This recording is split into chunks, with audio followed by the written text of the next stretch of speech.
This video is titled, "How Are We Still in Contact with the Voyager?" Question mark. Bro, one thing about me, I'm highly fascinated about space.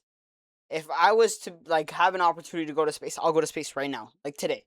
Bro, when I dive into a rabbit hole about space, I'm gonna stick in that rabbit hole until I can't leave. Like, I love the thought of space. Space amuses me, and space is somewhere where I want to be.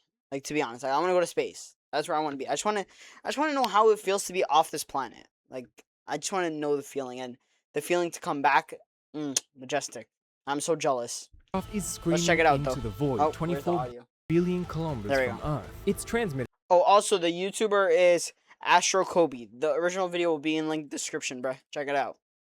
Is weaker than the light bulb in your fridge, and yet somehow we can still hear it. A signal is just now hitting the Earth that left Voyager 1 nearly 24 hours ago. It's been traveling at the speed of light for an entire day. That's crazy. And we only just received it. We really have technology up there. Isn't that crazy to y'all? That technology is in space right now. Bro, technology is so crazy now. So how are we still in contact with it? I struggle to get phone reception in my office, and yet NASA still receives live data from 24 billion kilometers away. And they're still sending software updates back.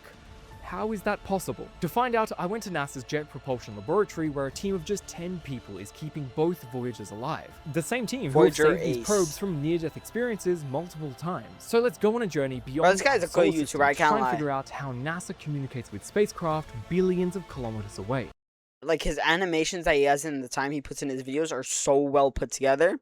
Like, he's one of those YouTubers you can sit there and watch and not get bored of. In collaboration with Bamboo Lab, who sent me out this amazing 3D printer that I'll be showcasing throughout the video. I'm going to be printing a final result.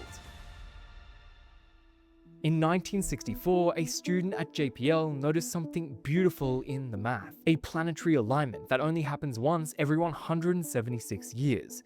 Jupiter, Saturn, Uranus, and Neptune would all line up so perfectly that a single spacecraft could slingshot between all four, using gravity to do the work. Like, how do you, like, calculate that? Would take just 12. NASA planned 4 spacecraft for something I don't understand how you calculate something like that. But after the moon landings, budgets were slashed for the shuttle program. They got 2 probes. That was the compromise. Each one carried on it a golden record.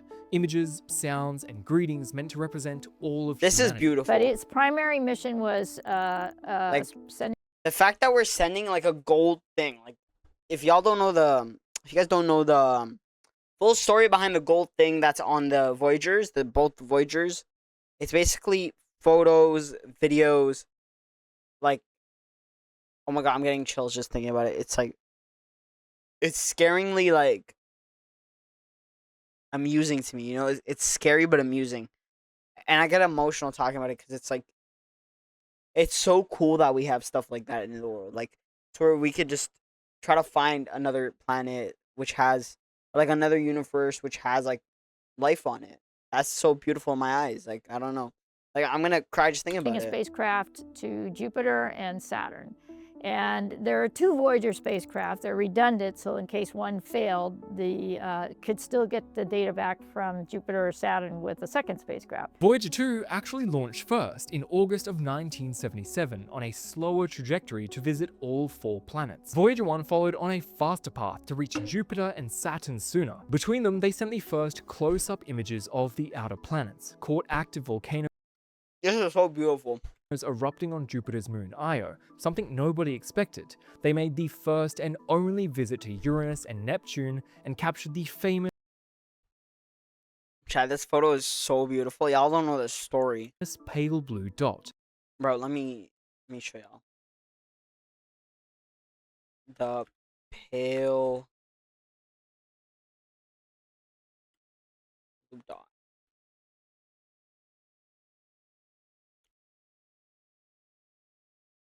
On Valentine's Day 1990, as everyone on Earth was celebrating love, Voyager 1 was all alone, leaving our solar system this is so beautiful. Headed for an endless and lonely journey, it turned around to look at the Earth one last time. This was the image the quote is so beautiful that he's about to say. Our small blue world, caught in the center of a scattered light ray. As Carl Sagan said, look again at that dot. That's here. That's home. That's us. On it, everyone you love, everyone you've ever heard of, every human being who ever was. And I think that's pretty special. On Valentine's Day, it's so beautiful. The fact that like one person came up with that quote, and when you think about it, like when you like genuinely sit there and think about it, that little blue dot like holds you, your family, everyone you've ever loved. Like I mean, like everyone, like anyone you've ever seen is on that little blue dot, which is beautiful. 1990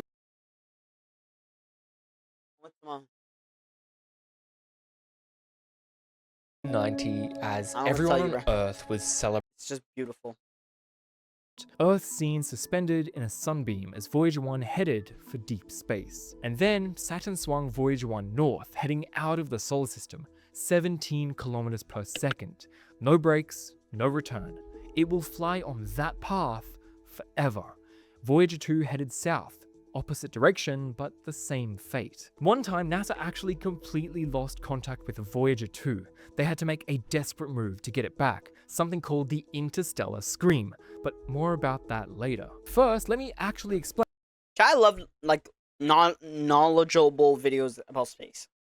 Like I know a lot about space, which are we back? I know a lot about space that I shouldn't really know. Like this. How we're able to talk to a machine that's further from home. Bro, have y'all seen the? Oh my god, bro. This photo is so scary. The guy floating in space. Bro, this photo is so eerie in my eyes. Like,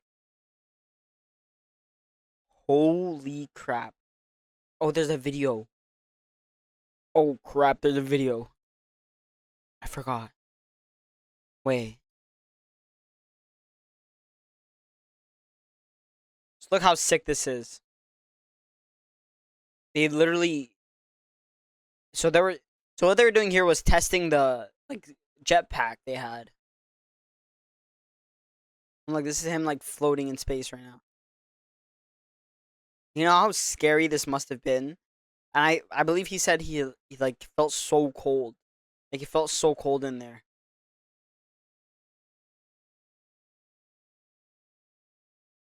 Bro, one wrong move. Like this photo is kind of scary, I can't lie, cuz one wrong move and he's gone. Like look how far he is. And this cuz the camera is zoomed. I believe this is the furthest anyone has ever been in space with no like harness, like floating in space. Wow. Scary and eerie.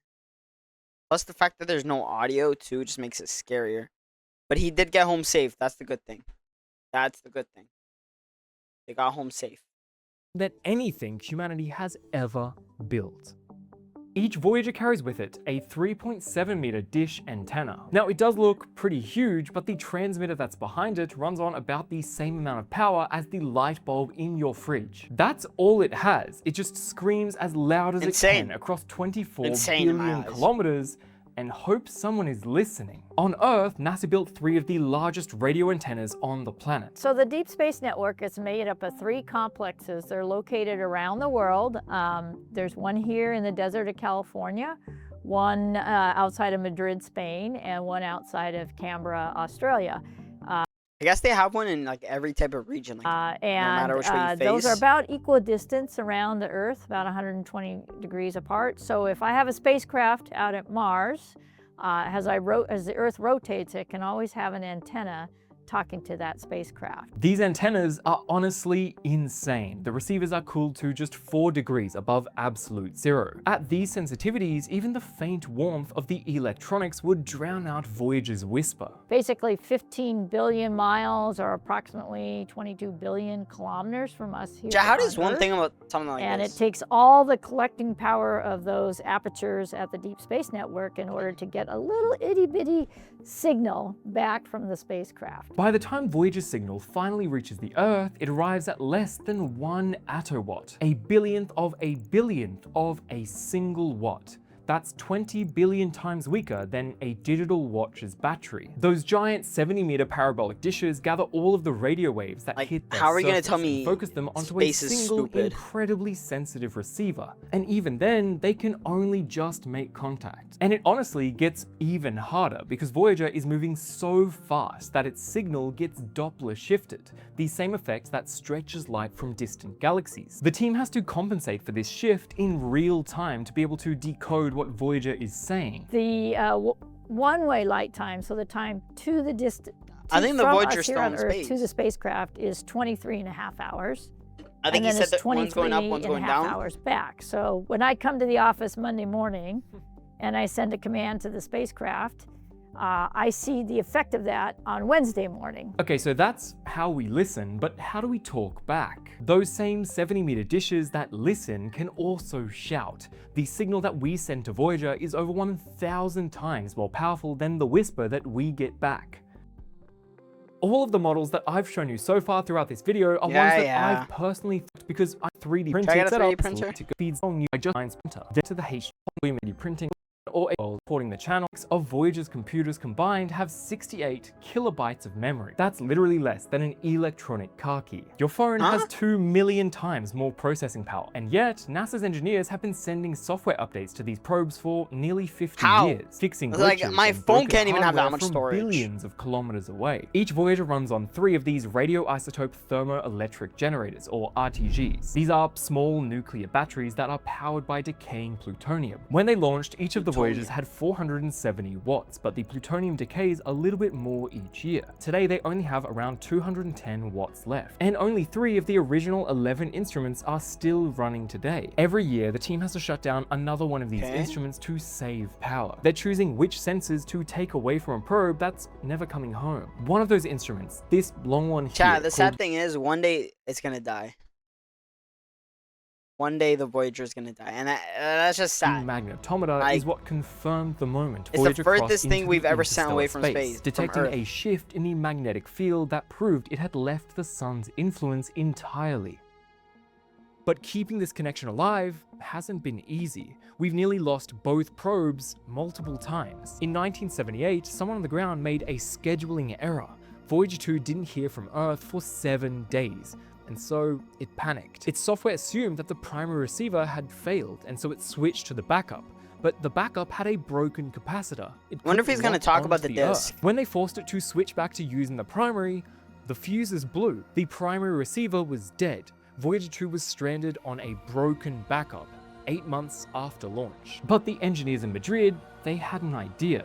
They started sending out test signals, slowly sweeping through different frequencies, searching for the exact adjustment that the broken receiver needed to hear them. And after hours Like, how of do you think trying, about that? Like, I just don't Voyager understand 2 it. You have to have a phoned different home. knowledge That to be an workaround from astronaut. 1978, that's actually how Voyager 2 has been communicating ever since. Nearly 5 decades on some jerry-rigged backup receiver. Things were pretty smooth for a few decades, but then both probes started showing their age. In January 2020, Voyager 2 was doing a routine calibration roll when a command delay left 2 power-hungry systems running at the same time. The spacecraft drew more power than it had. Instantly, the safety software shut down all 5 remaining science instruments to prevent a catastrophic failure. It took a week to fix because by this point, messages took 17 hours to reach Voyager 2 and 17 hours to hear back. In 2022, Voyager 1 started sending back gibberish. The system that keeps it aimed at the Earth was transmitting what looked like randomly generated data, and the cause baffled everyone. Voyager had started routing its data through a dead computer, one that hadn't worked in years. The dead machine was just garbling everything before it reached the transmitter, so they told it to use the right computer and problem solved. Then in 2023, Voyager 2 went deaf for 2 Honestly, if this is not the type of content you want to see, just click off, because I love this type of content. weeks. It wasn't receiving any of our messages, and it seemed to be misaligned, not pointed towards the Earth. This was made even worse by the fact that Voyager 2 left the solar system headed south. This means it's only contactable from the Deep Space Network station in Australia. 2 weeks of silence, and then a faint signal. A heartbeat from the depths of space. The next day, they did something called an interstellar scream. They cranked the transmission. Bro, should I watch Interstellar? I've never watched it, but I've heard it's like one of the greatest movies of all time. Like, and if not the greatest movie of all time. I think I might have to check out the Interstellar. I just heard good stuff about it. I've never heard a single bad thing said about Interstellar, so I'm probably gonna check it out. To 250% power and shouted one command across the solar system: aim the antenna back at Earth. And it worked. The connection was restored. Every time something breaks, this team of 10 people somehow finds a way. After 48 years, the result has always been the same. Both probes are still talking to us. Making this video has made me think a lot about what would happen if we built a new Voyager today. The computers on board would obviously... If we built a new Voyager today, I think we'd find stuff that we've never seen. We would have had the highest quality footage of fucking space and everything, bro. Be millions of times more powerful. Instead of that fridge light bulb transmitter, we could use laser communications. Yeah. Technology that's already being tested in space, capable of streaming this YouTube video from the depths of the solar system with no buffering. A modern Voyager wouldn't need a team on Earth to save it every time something broke. It could think for itself, diagnose its own problems, adjust its own course. The estimated total science return for a Voyager-like mission today would be around 1,000 times what the Voyagers had collected. And personally, I want it to go faster. Solar sail technology could push the probe to 4 times Voyager's speed, overtaking both of them within a decade or so and heading for a nearby star system, potentially even one with an Earth-like world. The planetary alignment that made the Grand Tour possible won't come around again until the 2050s. But I don't think we need to wait for the planets to line up for us to push deeper into the cosmos. We don't, bro. We don't. Lines, if we made one today, just personally, what would you want to include? Well, that's a good question. Lots of organizations think about or talk about putting another gold record on other spacecraft. And we've done things on other spacecraft where we've put people's signatures on it. But to put together some type of a media that tells you what it's like to be here on Earth, I think you would want to show the diversity of the Earth. I think you would want to show both diversity in people, but diversity in like oceans and mountains and deserts. I mean, shivers, bro. Personally, I would hope that it would be hopeful. You know, it would be positive and a hopeful type of record. But that's the future.